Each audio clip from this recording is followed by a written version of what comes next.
புகழ் அனைத்தும் இறைவனுக்கே.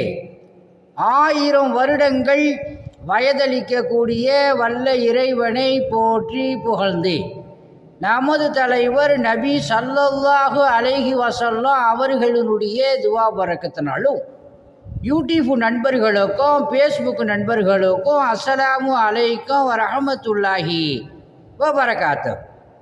இந்த வீடியோவை சப்ஸ்கிரைப் செய்து கொள்ளுங்கள், லைக்கம் போடுங்க.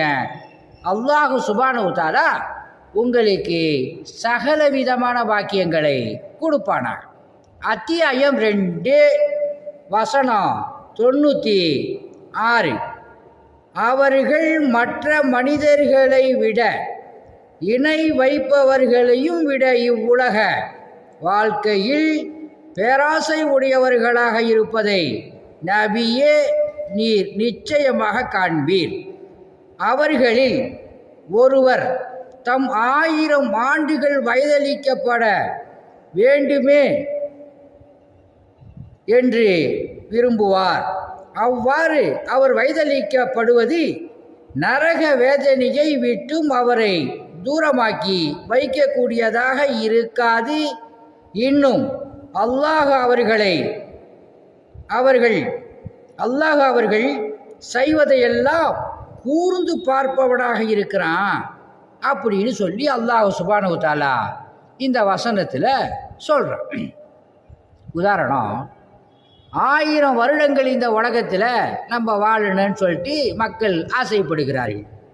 அப்படி 1000 வருடங்கள் வாழ்ந்தாலும் பாவம் செய்தால், இறைவனுக்கு துரோகம் செய்தால், இறைவனுக்கு இணை கற்பித்தால் நரக வேதனையில் இருந்து நீங்கள் தப்ப முடியாதுங்கிற அல்லாஹ் சுப்ஹானஹு வ தஆலா.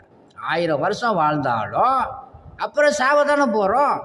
செத்ததுக்கு அப்புறம் நரக வேதனையிலிருந்து தப்ப முடியாது. ஆனால் அல்லாஹ் சுப்ஹானஹு வ தஆலா மன்னிக்கக்கூடியவன், கிருபையாளன்.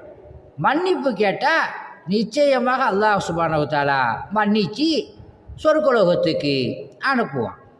உங்களையும் என்னையும் அல்லாஹ் சுப்ஹானஹு வ தஆலா பாவங்களை மன்னித்து ஆமானோமாலுடைய பட்டோலை வலது கரத்தில் கொடுத்து சிராத்துல் முஸ்தகினுடைய பாலத்தில் மின்னல் வேகத்தில் கடக்க செய்வானாக என்று வேண்டி விரும்பி கேட்டுக்கொண்டு எனது உரையை முடிக்கின்றேன். அல்ஹம்துலில்லாஹ். ஆன்மீக முறையில் ஓதிவிடப்படும் அல்லாஹுடைய மாபெரும் கிருபையை கொண்டு குணமாகும். உங்களிடம் விடைபெறுவது மன்சூர் அலி ஜக்கரியா